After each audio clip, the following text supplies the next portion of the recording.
Hello and welcome to the fourth and final part of our video series designed to share insight into the selection, seeding, and bracketing process for the Division I Men's Basketball Championship. In this video, we're going to show how the bracket comes together. Before we show you how teams are bracketed, using software developed and maintained by the NCAA's IT staff, there are several bracketing principles by which the committee must abide. Before we dive into those principles, here is a general summary of the four regions of the bracket. There are 16 seeds in each of the four regions. Teams on each seed line are generally close to being equal. For example, teams seeded 5th in their respective regions are ranked 21, 22, 23, and 24 on the overall seed list, which you'll recall is the committee's ranking of the 68 tournament teams.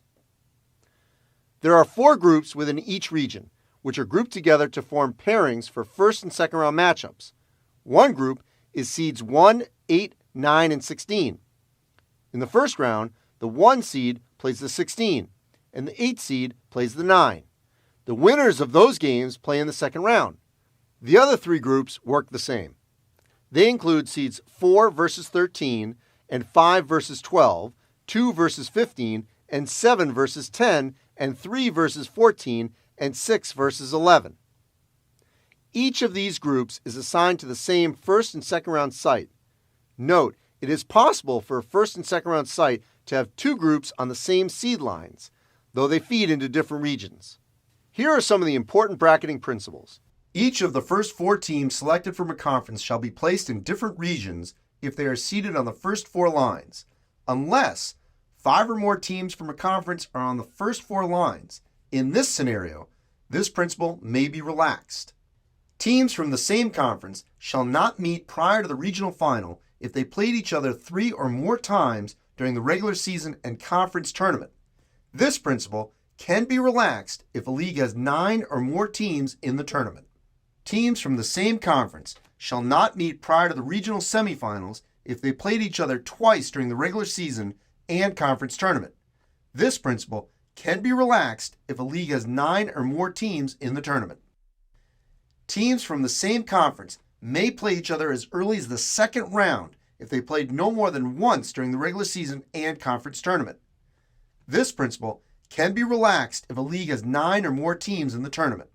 Any principle can be relaxed if 2 or more teams from the same conference are among the last 4 large seeded teams participating in the first 4. To recognize the demonstrated quality of such teams, the committee shall not place teams seated on the first 4 lines at a potential home crowd disadvantage in the first round. The last 4 large teams on the overall seed list, as well as teams seeded 65 through 68, will be paired to compete in the first 4 games on Tuesday and Wednesday following the announcement of the field.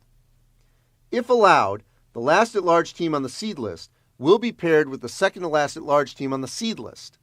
The other first 4 games will consist of the third to last at-large team on the seed list playing the fourth to last at-large team on the seed list, as well as seed 65 versus 66 and seed 67 versus 68. First 4 teams will get priority to the closest first-round site from Dayton, and then the non-first 4 teams on the same seed line will be placed on the bracket in order to have more optimal flight options for the first 4 winners' travel to first-round sites. Teams will remain in or as close to their areas of natural interest as possible, as determined by mileage from campus to the venue.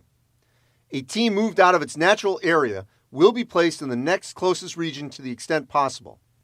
If 2 teams from the same natural region are in contention for the same bracket position, the team ranked higher in the seed list shall remain in its natural region. A team will not be permitted to play in any facility in which it has played more than 3 games during its season, not including exhibitions and conference postseason tournaments. A team may be moved up or down 1 line or, in extraordinary circumstances, 2 lines from its true seed line. For example, a team can be moved from the 13 seed line to the 12 seed line or from a 12 seed line to a 13 seed line when it is placed in the bracket if necessary to meet the principles. The committee begins the process of placing teams into the bracket by taking the overall number 1 team on their seed list and placing it into the region in which that school has requested. Only the overall number 1 team is afforded this privilege. Generally speaking, that team will select the region that is within the closest geographic proximity to its campus. The overall number 2 seed is placed in its closest remaining regional site as the top seed in that region, followed by the overall number 3 seed being assigned to its closest regional site. The fourth of the number 1 seeds gets the region that remains vacant. The committee then places the number 2 seeds, teams ranked 5 through 8 on the overall seed list, on the bracket using the same geographic principles. However, movement can take place based on other principles that take precedent over geography. First, the overall number 5 seed, as in the best of the 2 seeds, can't be placed within the same region as the overall number 1 seed. In addition, the top 4 teams from a conference have to be placed in separate regions. The committee then seeds the 4 number 3 seeds, teams ranked 9 through 12 on the overall seed list, and the 4 number 4 teams, seeds ranked 13 through 16, using the same principles. After the top 4 seed lines have been assigned, the committee will review the relative strengths of the regions by adding the true seed numbers in each region to determine if any severe numerical imbalance exists. Generally, no more than 5 points should separate the lowest and the highest total. Once the committee has those 16 teams placed in their respective regions, it begins the process of assigning first and second round sites. The committee would start with the overall number 1 seed and assign them to the closest site. Once that takes place, we know that the number 8, 9, and 16 seeds in that region will be in the same city. Again, this is because of the aforementioned groups within each region. Then the committee would assign a first and second round site for the second number 1 seed. Again, the 8, 9, and 16 seeds in that region will join that team at that site. This would be followed by the committee assigning the third of the number 1 seeds to its closest first and second round site. It's acceptable to have 2 number 1 seeds playing at the same site. If it happens, it means that no other teams can be assigned to that site because each of the 8 first and second round sites host 8 teams, and 8 have already been assigned there. The fourth number 1 would then be placed at the closest site to complete the process of assigning first and second round locations for the number 1 seeds. The committee continues this process in true seed order. The grouping concept applies to each of the 4 lines. When cities are assigned to the quartet of teams that are the number 2 seeds, that site also gets a 7, 10, and a 15 seed. When the number 3 seeds are assigned, those sites also get a 6, 11, and a 14 seed. And when the number 4 seeds are assigned, those sites also get a 5, 12, and a 13 seed. Once the committee begins the process of bracketing the 5 through 16 seeds, they review which cities are available in each of the 4 regions. This is done in order of the overall seed list. At most, there are 4 cities from which to assign teams. However, various bracketing principles may cause a change. Because of these principles, teams sometimes have to travel great distances. For example, a team could be forced to go to a city farther away to avoid playing a conference rival. There are additional considerations for the committee. These aren't principles that the group must abide by, but still the committee will try to avoid rematches of non-conference games taking place in the first 4 or first round. Additionally, the committee will try to even avoid non-conference rematches in the second round. The committee will also try to avoid having a team move out of its natural region in consecutive years, and they also try to avoid first-round rematches from the prior year's tournament. That's a lot to digest, isn't it? The committee goes to great lengths to ensure it's abiding by all these principles so that it can set up the most competitively balanced tournament as possible. Now let's show you how it works using the software. The first thing you'll notice is this looks nothing like a bracket. All 68 teams are placed in these 4 regions before the system spits out the actual bracket. The software helps ensure principles aren't being violated, provides the mileage for every school to its possible tournament destination to ensure as many schools are traveling the shortest distance possible, and alerts the committee of other potential pitfalls, such as BYU potentially playing at a Sunday site. So let's show you the bracketing process in action. What you see initially are 4 columns, 1 for each region.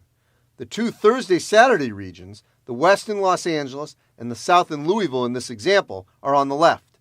The 2 Friday-Sunday regions, Kansas City in the Midwest and Washington, D.C. in the East, are on the right. Since we are seeding the 1 line, those rows are shaded in green, meaning the first team is eligible to go to any of those regions. You will also see at the bottom of the screen the overall seed list. In this example, the number 1 team is Duke. Recall that the overall number 1 is the only team that gets to choose its preferred regional site, as well as its first and second round site. For now, however, we are focused on regional placement. For the sake of this discussion, we will assume Duke elected to go to its closest regional site, which is Washington, D.C. You can tell which one is closest by looking at the mileage from each campus, just to the right of the name of each regional city. Once we click on the overall number 2 team, in this case Virginia, the mileage will change to reflect how far each regional city is from Charlottesville. As you can see, the South Regional in Louisville is the closest site. North Carolina is the next team, and between the 2 available regionals, Kansas City is the closest to Chapel Hill. The final team on the 1 line is Gonzaga, and the only available site is Anaheim, which works out well in this case since that's the closest site to Spokane anyway. Note, however, had the 4th number 1 team been an East Coast school, it still would have had to go to Anaheim because it was the only remaining regional site. Also notice that to the right of each school name is the value of the team's placement on the overall seed list.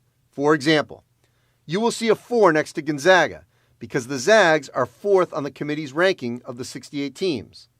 Additionally, you will see a cumulative total of the seed list numbers on each row just below the 16 line.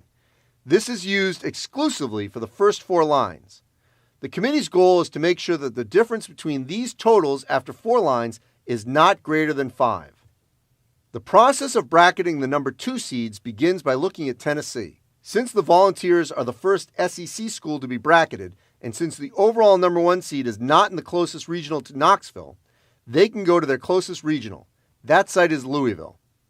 Michigan State goes to Washington, D.C., since that is the closest available regional to East Lansing. Kentucky gets assigned to Kansas City, and Michigan is left to join Gonzaga out in Anaheim since it's the only available spot. Houston kicks off things on the 3 line, and the closest spot for the Cougars is Kansas City. That's followed by Texas Tech going to the closest site, which is Anaheim. But here's where things get sticky, and keep in mind this happens regularly each year. The 11th team on the seed list is LSU. Once we click on the school name, you will notice that the 3 line in the South Regional is red. This is because Tennessee is in that region, and there's a principal violation here. Remember, all teams from the same conference have to go into separate regions if they are seated on the top 4 lines. Since the only available regional for LSU is Washington, D.C., the committee would move the Tigers to the East Regional. Purdue would then finish out the 3 line by going to the South Regional. The committee then starts bracketing the number 4 seeds, beginning with Kansas.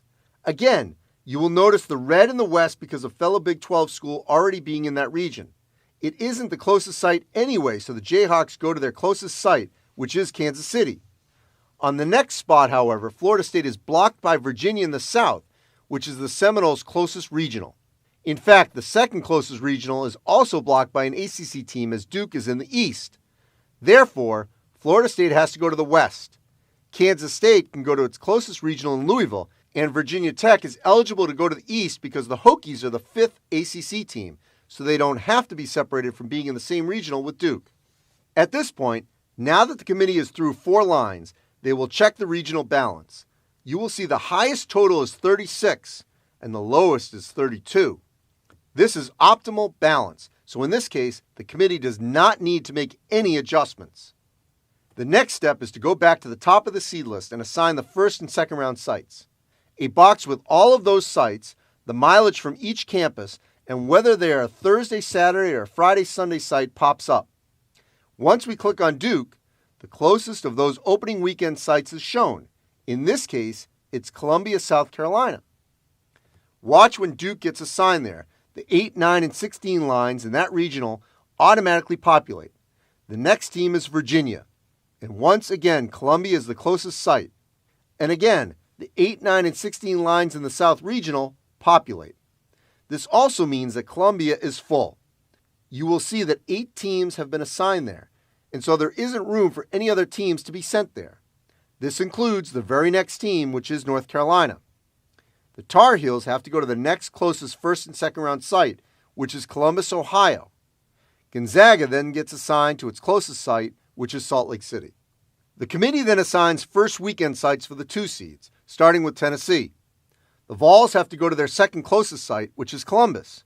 You will also notice that when you assign a site to a 2 seed, the 7, 10, and 15 seeds automatically populate in that region.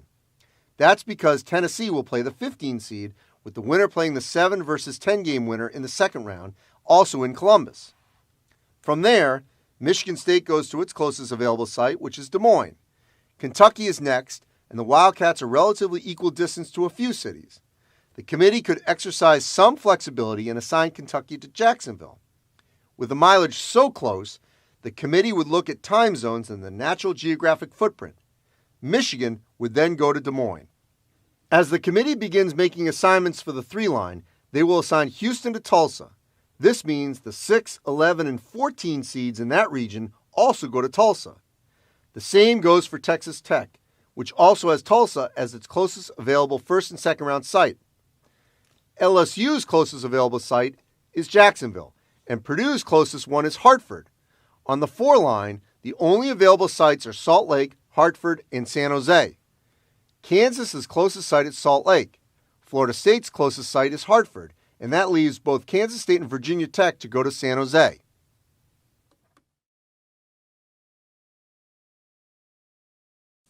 Now the committee can start bracketing the 5 seeds.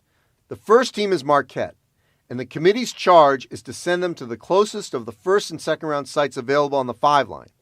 As you can see, the options are Hartford in the West, Salt Lake in the Midwest, and San Jose in both the East and the South. Once we click on Marquette, the mileage pops up and in this case demonstrates that Hartford is the closest site. It's also important to note that each line is green. Soon the committee will run into a red line, which means a principal would be violated to send a team to that site. Auburn is the next team, and the Tigers get sent to Salt Lake City. That's followed by Wisconsin. With both available sites being San Jose, the committee would then look at the regional site and go to the closest one, which is Louisville. That means the Badgers go to the south. Finally, Mississippi State is left to go to San Jose in the East Regional. This process repeats itself with each seed line. Villanova can go to Hartford, Maryland can go to Jacksonville, Buffalo can go to Tulsa in the Midwest, and that leaves Iowa State to go to Tulsa in the West. But the red line tells the committee there is a problem. In this case, Iowa State is a 6 seed in the same regional as fellow Big 12 conference member Texas Tech is a 3 seed. That would set up a second round matchup between the two teams, and since those schools played more than once, it is a violation of the bracketing principles. To address this, the committee would go back a spot and instead assign Buffalo to Tulsa, but now in the West Regional, while Iowa State would go to the Midwest. Another principal violation shows up as we start the 7-line. Louisville is the host institution for the South Regional. That means the Cardinals are not allowed to play in that regional, so they may not go to their closest available first and second round, which is Columbus. Louisville then has to go to its second closest site, which is Des Moines in the east. Nevada can go to Des Moines in the west. Cincinnati can go to Columbus in the south, and Wofford is left to go to Jacksonville.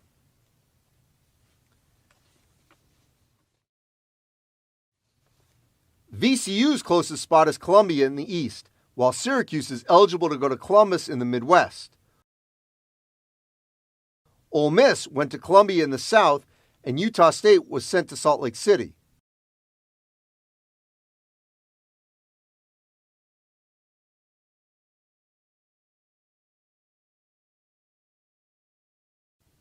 The other thing you'll notice on the 9-line is a blue box that simply alerts the committee that Ole Miss and Baylor had played in the regular season, which is how Baylor ended up in the same region as Syracuse.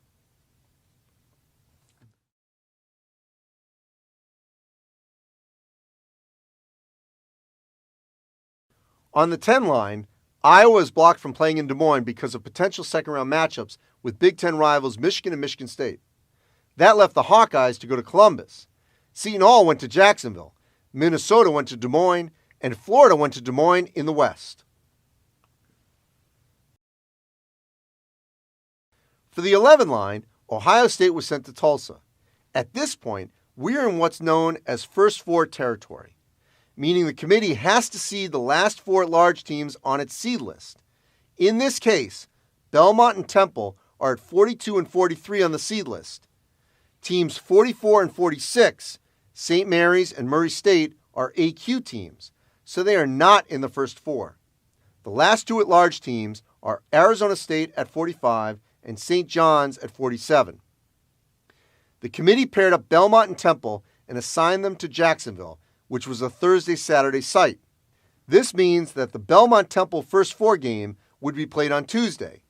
It also means the committee needs a Friday-Sunday site for the winner of Arizona State-St. John's to advance to, and in this case, Tulsa was available in the West region. St. Mary's is the next team to be bracketed. With only one spot available on the 11 line, the Gales are sent to Hartford. On the 12 line, Murray State's closest site is Hartford. Oregon goes to San Jose in the south. New Mexico State goes to Salt Lake City, and Liberty is left with San Jose in the east. The 13 line features UC Irvine going to San Jose, Vermont going to Hartford, St. Louis going to Salt Lake City, and what would have been Northeastern going to San Jose in the east. However, since Northeastern played Virginia Tech in the regular season, the committee switched Northeastern and St. Louis to avoid that rematch.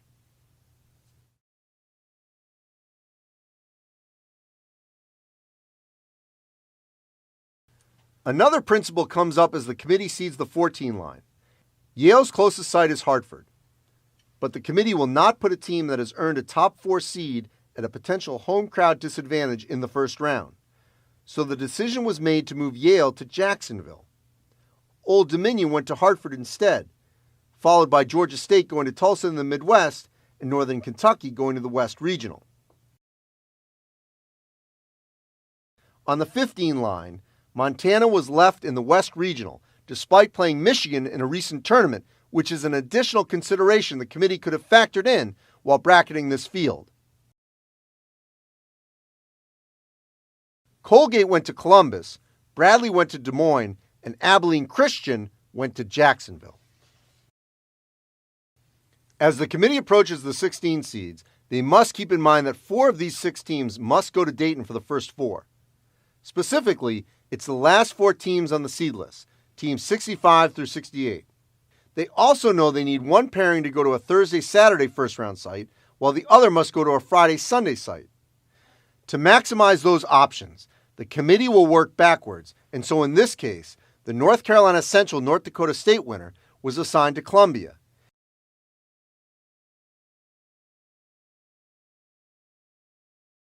And the Prairie View A&M Fairleigh Dickinson winner went to Salt Lake City.